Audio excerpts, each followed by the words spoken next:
علمني موتك أن أبكي، والموت يعلم ويربي. الموت له وجه آخر، وجه في الحب وفي الحرب، وجه لا تعلمه أنت، ما يعلمه إلا ربي. أهلا بكم في حلقة جديدة في الشارع مع إسلام والمجد.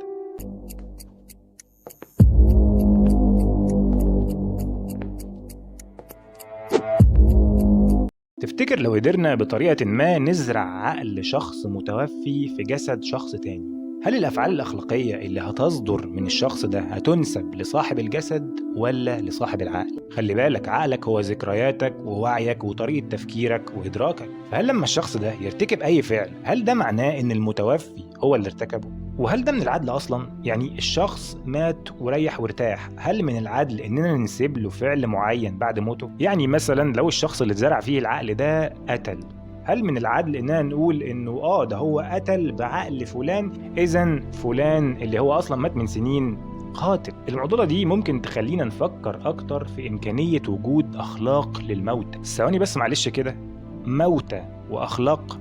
كلنا عارفين ان الاخلاق دي بتصدر من الافعال، والاموات هم اجساد ماديه جامده ما بيصدرش عنهم اي افعال، فازاي بقى ممكن يكون عندهم اخلاق؟ اللي بيجاوب على السؤال ده هو الفنان القدير محمود عبد العزيز في مشهد درامي جميل جدا من فيلم الكيت كات. الشيخ حسني الكفيف اللي دخل على عم مجاهد بيحاول يطيب خاطره بكلمتين، ولما لقى عم مجاهد ساكت افتكره زعلان منه، ففضل يحكي له عن اللي مضايقه وعن مشاعره.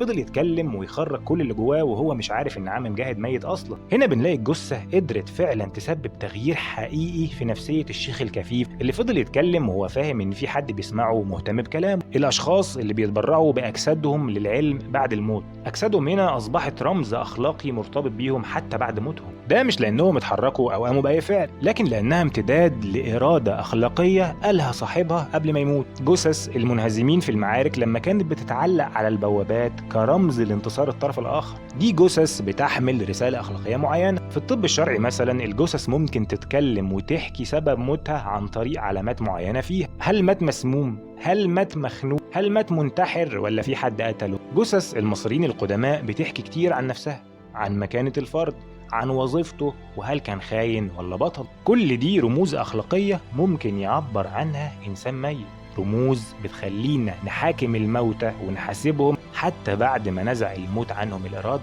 فلان مات، لا ما تترحمش عليه لأنه كان ليه انتماء معين، أو فلانة ماتت، يا عم انت بتترحم على مين؟ انت مش شايف لبسها عامل ازاي؟ محاكمة الأموات كمان زي ما ممكن تخسف بيهم الأرض ممكن تحولهم لرموز مقدسة. لو ما شفتش ده تقدر تروح الحسين أو السيد البدوي في طنطا أو السيدة زينب وغيرهم. الأموات هنا بقوا معايير أخلاقية، معايير ثابتة ما بتتغيرش. يعني مش هنيجي في يوم مثلا نلاقي السيد البدوي داخل علينا وهو مغير ديانته. الأموات هنا نماذج نهائية للأخلاق، لا بتتغير ولا بترد، فبالتالي نقدر نثبتها ونعتمد عليها. وفي النهاية الأموات مكانهم الحقيقي جوانا، الذكريات اللي سابوها لنا هي اللي بتخلد وجودهم لحد دلوقتي. محدش منهم هيقدر يشفي لك ابنك، ولا حد منهم هيرد عليك. الأموات رحلوا وإحنا كمان في يوم هنمشي، والأهم من أخلاقنا بعد الموت أخلاقنا دلوقتي والذكرى اللي هنحيا بيها وسط اللي بنحبهم. وبس، سلام.